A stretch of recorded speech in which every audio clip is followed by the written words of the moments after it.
In a sleep, Tanjiro Kamado is woken by Muichiro Talk pinching his nose. The Mist Hashira questions Tanjiro if he knew Kozo Kanamori's whereabouts, as he was his new swordsmith. Tanjiro mentions that he was likely with Hotaru Haganazuka and offers to help find them. Muichiro asks why Tanjiro would willingly accompany him when he had other things to be doing, and Tanjiro replies he believes helping others would positively benefit him. At Tanjiro's words, Muichiro feels a strong sense of familiarity and questions him on what he had just said. The Demon Slayer tries to reply, but is hit by an awakened Nezuko, breaking Muichiro's perception. Seeing Nezuko, Muichiro comments on her uniqueness and wonders where he's seen her before, while Tanjiro worries about Chachamaru, Tamayo's feline assistant, appearing before them. The trio keep thinking about their respective worries, and Tanjiro and Muichiro sense a presence behind the doors. When they glance over, Hantengu crawls into the room without radiating his presence as a demon.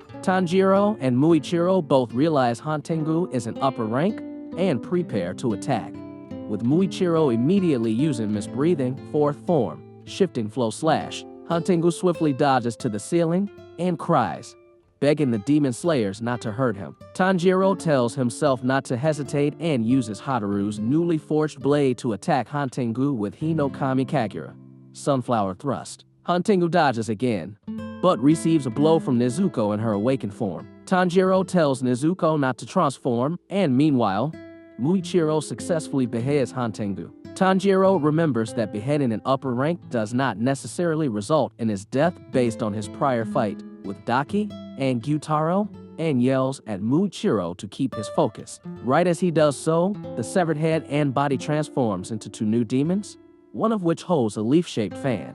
Muichiro attacks the demon with the fan, while Tanjiro takes on the other. As Muichiro rushes to attack, the demon waves his fan at him and intensely blasts Muichiro out of the building. Tanjiro and Nezuko manage to hold on to the rubble and come face to face with the two demons. Karaku, the demon with the fan, asked his partner Sekido if he was having fun. Sekido responds negatively and uses his staff to emit bolts of lightning-like attacks, which slowly make Tanjiro lose consciousness. Before he does, he sees Genya Shinazugawa on the rooftop pointing a gun at Sekido.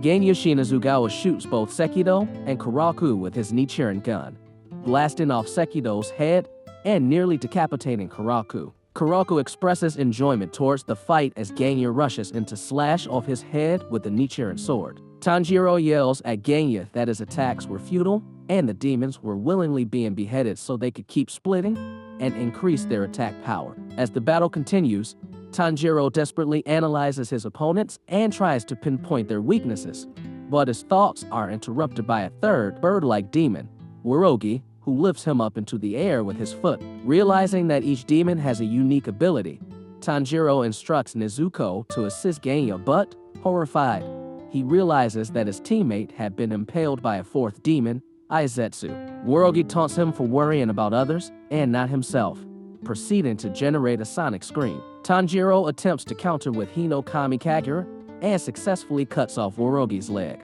but he is unable to dodge his scream and is violently struck with the attack as he falls. Tanjiro plummets through the trees and lands hard on the ground. He pleads himself to get up and protect the village, but his injuries render him incapable of easily moving. Aizetsu lands near him and holds his leg down as he directs another shriek, and Tanjiro silently watches in alarm. Elsewhere, Muichiro dashes through the forest as he makes his way back to the village. He spots Kotetsu trying to hold off a minion fish demon and internally decides that he is not a priority to save, considering the boy's lack of refined swordsmanship skills and the importance of the village chief. However, as he hears Kotetsu's cries as the demon grabs him, Muichiro remembers Tanjiro's words of how helping others would positively benefit himself. He slashes the fish demon's arm, releasing Kotetsu, and stands guard over the boy while requesting for him to run so he wouldn't be in the way.